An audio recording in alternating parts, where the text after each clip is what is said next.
Chapter 9, Up in Smoke. Under the sweltering Moroccan sun, Zara has just revealed your role in provoking Everett on the show. He stares at you in disbelief.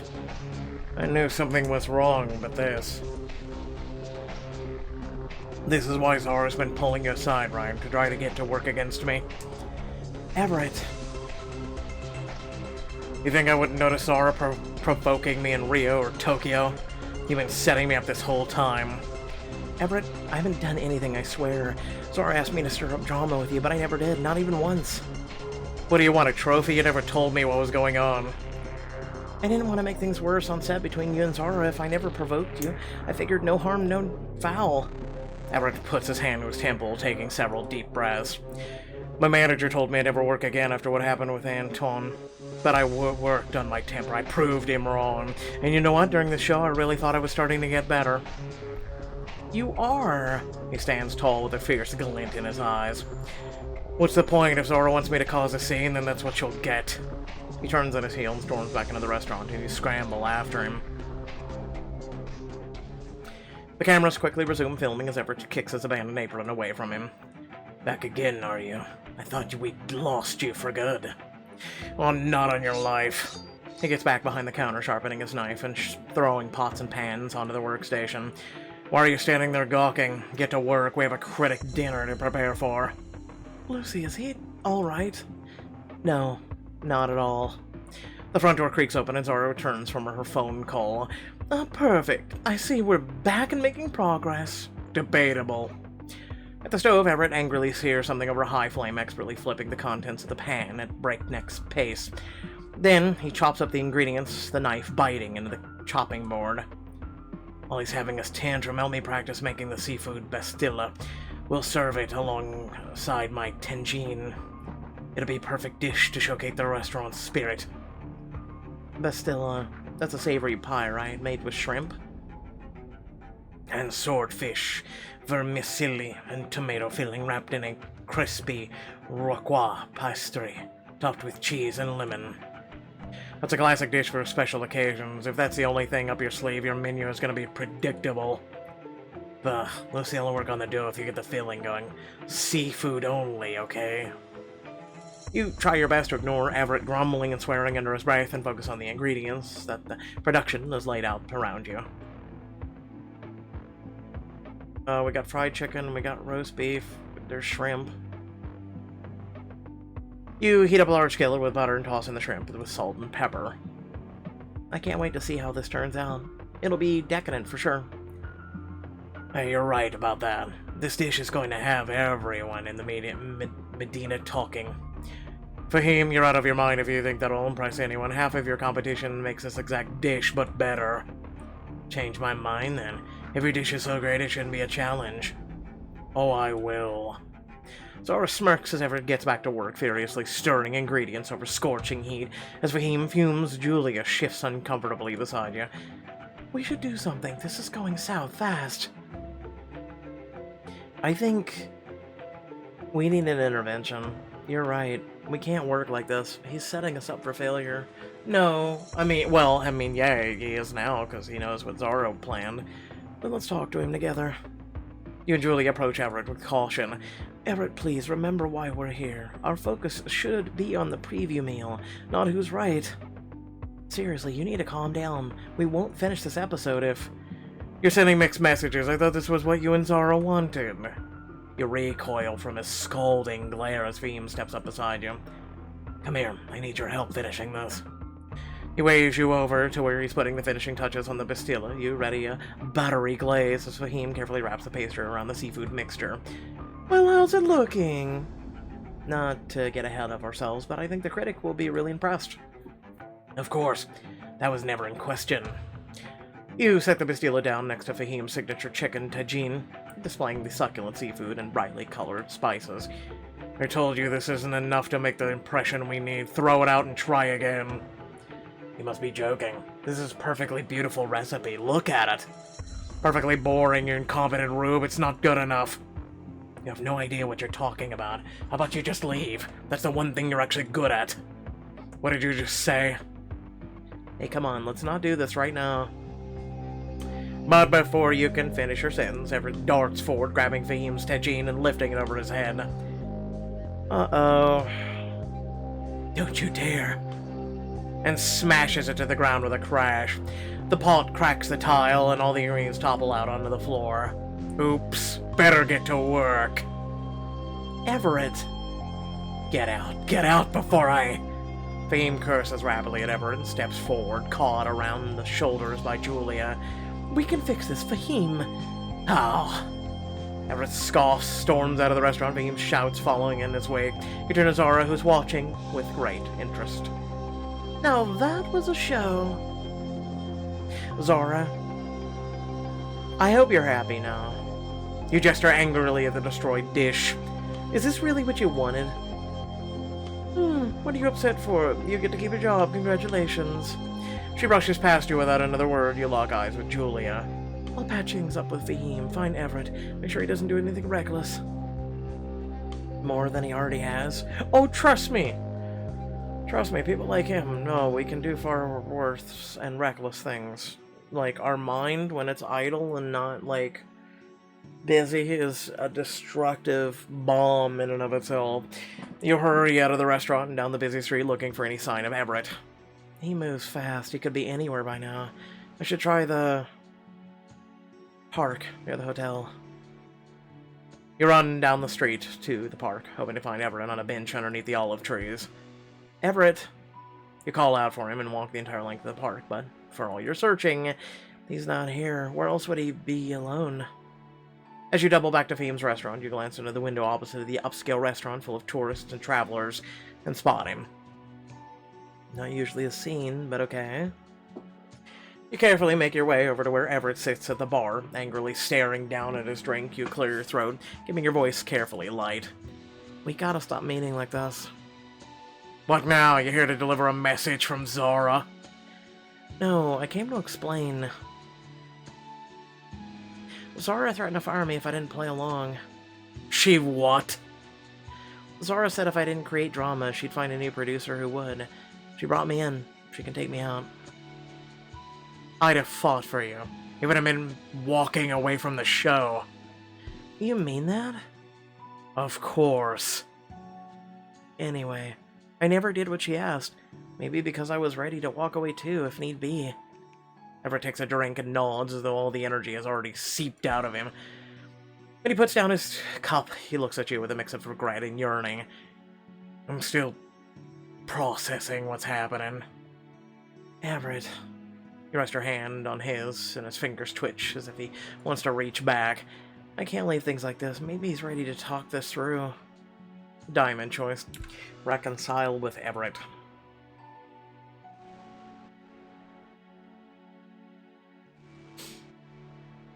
I want to clear the air with you, Everett, if you'll let me. Everett downs his drink and doesn't respond for a moment. But then, okay, but not here, follow me. After a short walk, you arrive at the Bahia Palace and read an inscription about the history behind it. Looks like it was created by a Grand Vizier of a Sultan in the 1800s. It's beautiful. Why did you choose this place? Thought we needed a change of scenery to be outdoors. You walk along in silence for a moment down the hallway, the palace scarce on tourists today. I want to say that I'm sorry. I know things have been so messy and chaotic. I know it doesn't make things right. But it's a start. To your surprise, his tone doesn't contain as much bitterness as you thought it would. Now, go ahead and say what you actually mean. Well... what a hot mess, huh? I mean, really, let's just light the set on fire and call it a day, huh? Despite himself, a small smile tugs at the corner of his mouth. You're not wrong. It's basically what happened. Yeah, except we didn't set anything on fire. He clenches his jaw, looking out over the palace. I know I shouldn't have lost control, but it's basically an instinct at this point. Everyone treats me like I'm gonna explode at any moment. Why not give them what they want? You don't have to play along. If I don't, then what use am I to people like Zara, or to the network? Zara wouldn't have put you up to this if they thought the show was good enough on its own terms. I think that what matters is the person you want to be. I truly believe you don't have to be what Zara or the network or the public want. You don't have to fit into the mold. Easier said than done. Maybe Zara's onto something. My temper is my brand, after all. But it's not all of you, either. Everett is quiet for a moment as you make your way around the pool, sunlight glimmering on the surface of the turquoise water. All I know is that I don't want this. After Nashim, after Antoine, I did try to be better, but now I'm back at square one. So in LA, that was you being better? Because you were probably the most cantankerous person I've ever met. Big words from Pixelberry. Everett smirks. Shut it, but you've barely seen me at my worst. That's a scary thought. Really? I don't think this guy's been all that bad. Really, I don't. Well, change doesn't happen overnight. But you gotta work harder if you want to be better. No excuses. An outburst like the one today affects everyone around you. You have to get more serious. Puts his hand up in a mock defeat. Yes, chef. Huh. Oh, I like the sound of that. You better watch your step, Flynn. I've got my eye on your roll. Not a chance, kid. You sit down on the pool's edge, admiring the sparkling water. I think what really scares me is how easy it is for me to act that way. When I was on the knife's edge, I saw how Antoine would speak to his team. They were all terrified of him. You choked his head, not sure which version you'd get. He'd either scream and throw things, cursing his team to hell and back, or he'd sing the praises, tell them they're the best staff on Earth. That sounds really toxic. Like a lot of the industry, sadly. I can attest to that as a content creator. Even being a content creator, the industry is just... it's really garbage. But after what I saw, I knew one thing. I did not want to be like Anton. I could be tough, hold high standards, but I wasn't going to terrorize my staff. He sighs, his shoulders deflating. That's what I told myself anyway, and then today happened. You aren't like him, Everett. You're trying to be better. That counts for something. But let's make a deal. I'll take a stand against Zara, even though I literally and figuratively already have been, if you let yourself believe that you can change. He takes in your resolute gaze and then nods. Sounds reasonable to me. Good, then let's seal it with a kiss. That how you close your boardroom deals? Only the most important ones. Then I should show that I'm serious about our agreement. Time moves slowly as Everett's hand drifts closer to yours, fingertips skimming over the pool's edge, as though the two of you are getting reacquainted. You meet him halfway, closing your palm over his. Everett, I wish I could prove to you that I really... Shh. As one hand gently traces your features, his eyes search yours for a long moment, seeing you clearly for the first time. Then the dam breaks. You're in each other's arms, lips drinking in each other, reaching for as much of each other as you can. Everett. He responds by pulling you more fiercely to him, his lips claiming yours once more. When you lean back to take a breath, you're so close that you can see the small flecks of gold in his eyes. You don't have to say anything else. I know you meant what you said today. A pair of tourists rounds a corner and you separate with difficulty, still lightheaded and breathing heavily, because what tourists are doing really matters. You're kissing, BFD. His hands twitch as though he wishes to pull you back towards him, but you both rise to your feet. Thanks for staying to talk with me, to talk through this, but I'm still going to need more time to process all of this on my own.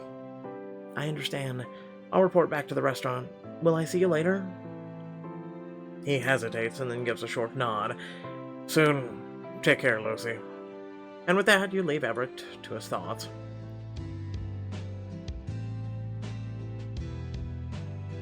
You start making your way back to the restaurant when you spot Vivian and Hudson on the street. Oh my gosh, I was wondering where you were. Nah, that was real ugly back there. You okay? I'll live. I'm just overwhelmed. Most of the crew had to clear out the restaurant on Zara's orders. Needed to give Fahim some space as he gets ready for the critic dinner tomorrow. That's still happening? I was surprised too, but Fahim was dead serious about going ahead. Said he wasn't going to let a temper tantrum get in his way. Julia stayed to help him, and our team is going to pull an all-nighter to finish the renovations. Zara said everyone else, including you, could just come back in the morning to finish prepping for the critic.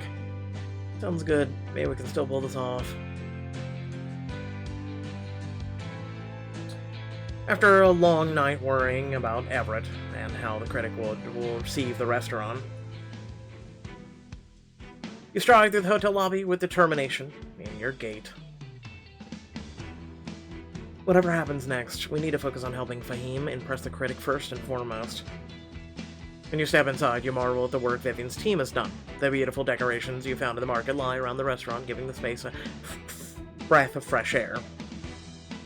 The place is really coming together. So far, but it seems like your precious Mr. Flynn won't be joining us today. What do you mean, he won't be joining us? Philly hurries to your side, looking tense. Everett called Zara from his hotel room this morning, saying that he wasn't feeling up to it and that we should go on without him. Seriously? That's okay. We can handle this ourselves. We got this. All we need to do is decide what dishes we want to put in front of the critic. Let's pray your confidence is enough to carry us through. You gather in the kitchen to talk strategy. I think we should introduce your restaurant with an actual name, Fahim. That'll give the critic something to reference and write about. Fine, any ideas? You know how I feel about the names. I think I have an idea. Tugma 22. I'm just gonna go with it just to see what leads to it. Like I said before, it's your address, so it'll bring people straight to your door. Straightforward, but flavorful. It's growing on me. I like it. Great. Next order of business is the food. We're planning to start with a sampler size of servings of 2 dishes and then finish it up with a show-stopping main course. The main course is what the main course should be. For the question, we've decided the seafood pastilla would be one of the appetizer sampler dishes, which leaves either my classic chicken tagine or Everett's new dish as my final course. Unfortunately, I wasn't able to finish workshopping my new work, or take on the signature tagine, seeing as how Everett destroyed it. How did Everett's dish turn out? I thought he wasn't able to complete it yesterday. We found his recipe notes on the counter, and he managed to cobble it together. Everett created a new take on a popular local octopus salad, but with his own sauce and flavors. I have to admit that it's very good. One of the best things I've ever eaten, in fact. I guess he won Michelin stars for a reason. But Fahim's tagine is him through and through.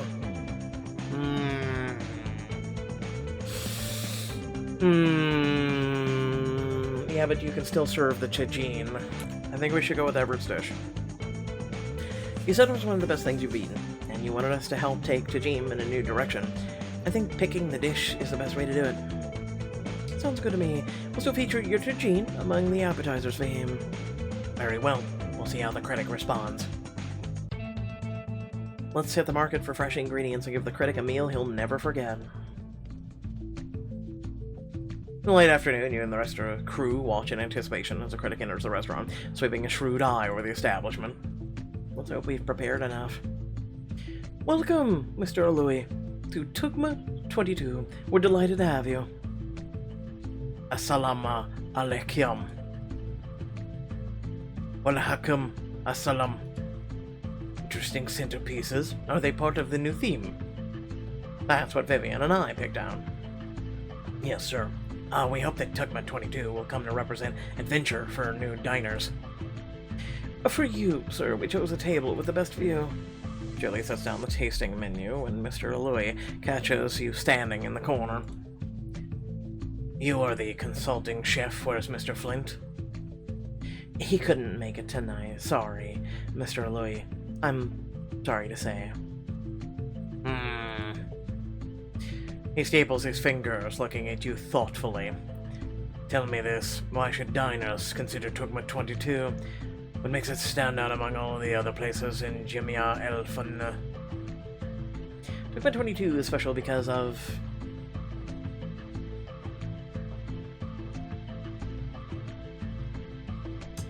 our collaboration on Taste of the World. No. Fahim's passion. At first, I wasn't sure what to make of it. His fiery nature. But Fahim has shown time and time again that he's willing to do whatever it takes to make Tugma 22 a special place to be. Whether it's perfecting a dish or paying homage to his roots, Fahim fights tirelessly for the vision of Tugma 22 can be. Interesting. Let's see if that reflects in the food served here. You watch, hard pounding, as Mr. Lua makes his way through the opening samplers, betraying no emotion on his face. It's time for the main course now. Mr. Louis hesitantly slices into the octopus dish and neatly scoops up some of the rich sauce that accompanies it. I hope all goes well. We're not gonna find out until later. After the critics' nerve-wracking visit, you, Julie, and Fahim convene outside Tugma 22. What a day. But I think we can safely say Tugma 22 made an impression. One can only hope. We should all get some rest now. We deserve it. Especially you, Fahim. Besides, the article won't go up immediately. Whatever happens, thank you for your help today. Fahim gives you both a nod before heading in the opposite direction. Sorry I didn't get a chance to check in on you after the big blow-up. How are you coping with everything? Honestly, I'm exhausted. Everything came crashing down yesterday, but I'm glad we made it through the critic review. So am I. Hopefully we'll get to keep this bit of calm for a while. You stroll together through the market as vendors begin to close up shop. How are you doing? You're always checking in on others, but you must be feeling the heat yourself. If you really want to know, seeing that critic today brought back some memories for me from when I was running my restaurant. Not good ones, I'm guessing.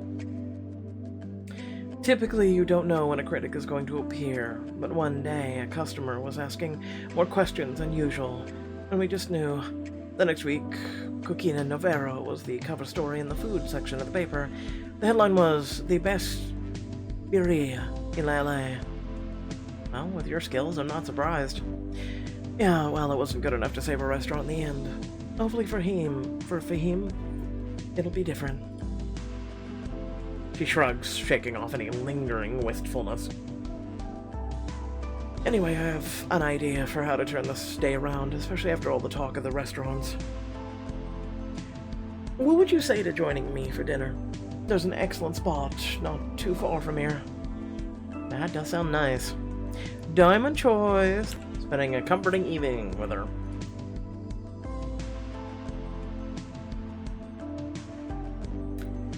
I'd love to join you, so long as you're buying.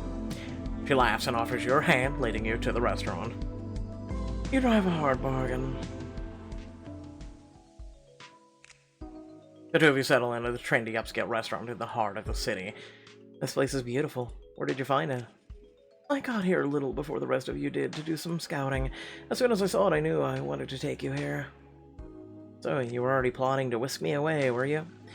Is it such a bad thing? Not at all. Julia places your orders, and soon a steaming dish of tagine arrives at the table with olives, chickpeas, and preserved lemons. Smells like heaven. Delicious. The tagine is more of a savory take, while Fahim's was surprising moments of sweetness mixed in with the saltiness. On both are special in their own way. I can't wait to try as many tagines as I can while I'm here. We're making good progress, I'd say. You're digging happily, stealing bites of each other's plates. Thank you for inviting me here, Julie. I really needed this. You're welcome. I didn't want you to leave Makarish with a bad impression. Between Fahim and Everett, I was really concerned we wouldn't be able to get this episode done. Then Everett smashed the dish. Everything went too far today. I think Zara will learn soon enough. Let's hope so. But I did take you out for us to not dwell on it. I wanted to help you escape as long as you're doing okay. I'm mainly pissed at Zara. None of this would have even happened if it wasn't for her. She doesn't even care about the show, just the exacts. She's just a suit pretending to be a showrunner. I mean, I can't disagree. She is smart and shrewd, and she has her moments. But you're right. At the end of the day, her priorities don't lie with the helping of these restaurants. Not like ours do. Finish off your meals and order dessert. For a combination of delicious food, good comedy, and venting about your day helps you feel more relaxed. We should make time for things like this more often. We should. It's a shame that things have been so busy in the past few weeks. But here we are. I think that's worth celebrating. Waiter brings over your dessert, oranges with cinnamon and orange flour and water. You take a bite, letting the warm spice and bright flavor dissolve onto your tongue. Your eyelashes flutter closed as you savor the taste, and Julia chuckles. Good, huh? You have no idea. Here, taste. Offer her a bite. You balance a slice of orange on your fork and offer it to her. She leans forward to taste it. Well, you're right. That's heavenly. You can take another bite if you want, but any more than that and I'll consider it theft. She chuckles and picks up her fork. I'll keep that in mind. After dessert, the two of you leave the restaurant and return to the hotel, happier than you've been in days. Elevator waiting to close. Back at the hotel, Julia calls for the elevator. The doors close, leaving the two of you in total privacy, and you catch her gaze.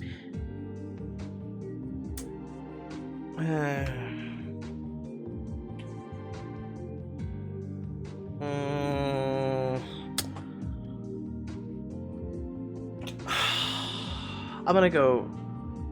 Thanks for the great dinner. You weren't kidding when you said you'd pull out all the stops tonight. Of course not. I'm a professional. Besides, it's nice to see you smile after everything that's happened. You deserve it. Elevator dings when you reach the floor. Julia, I'll see you tomorrow. Okay, well, I guess I could have gone for the kiss and then been like, hey, I'll see you tomorrow, but whatever. It is what it is. Thanks again for dinner. I'm wiped out now. I'll see you in the morning. Definitely sleep well, Lucy. She waltzes out of the door ahead of you, tossing a wink over her shoulder as she goes.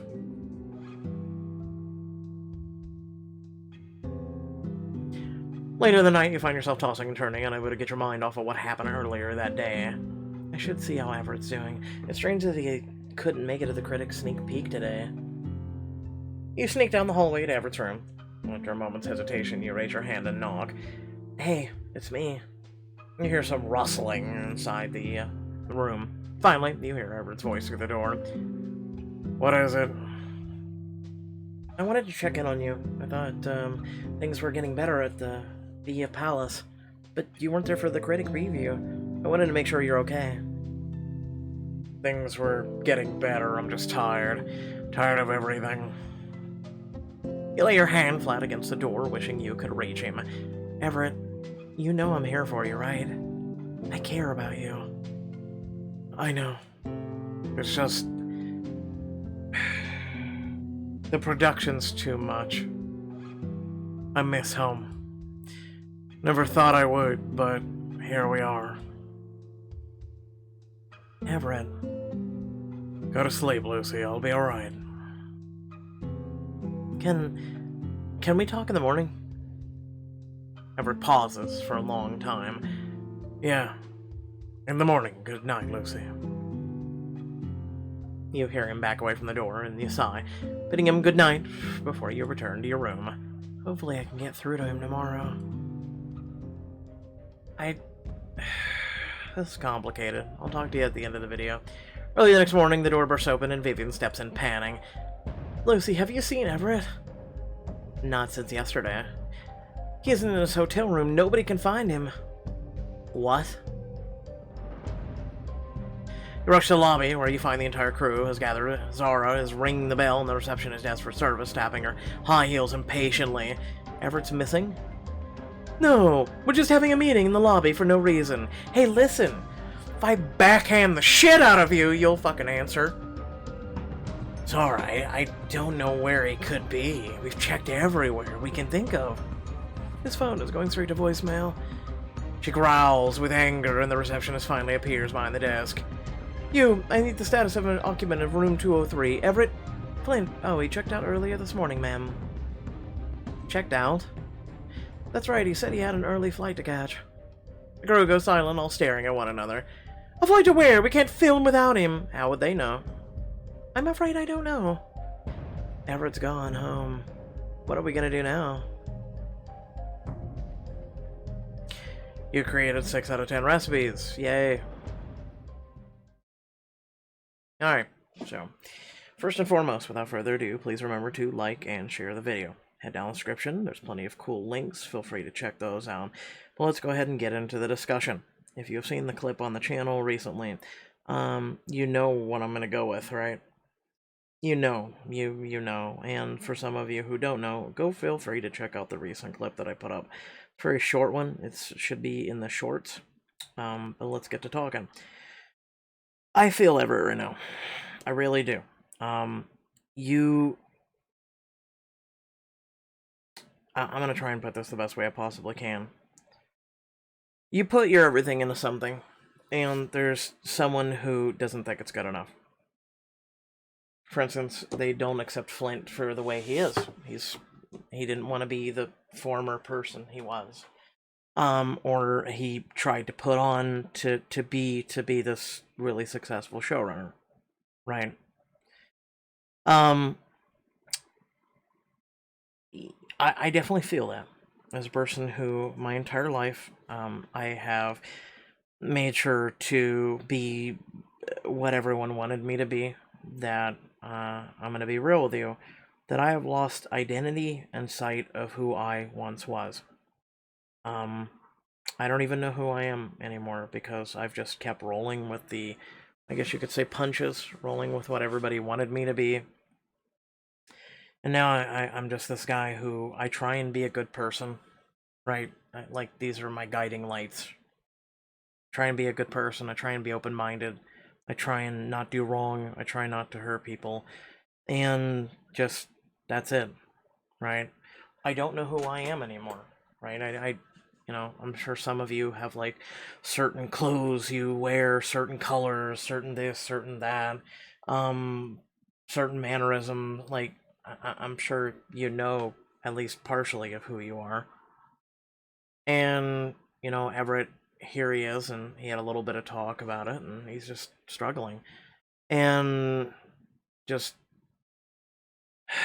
you get tired of everyone's expectations of you, everyone's wants, everyone's needs, and then no one meets your own, right? And you as a human being, even though you don't really have an identity because you're appeasing everybody else, you have wants and whatnot yourself, and you're kind of like the person, for instance me, who's always fixing people, but no one ever fixes you.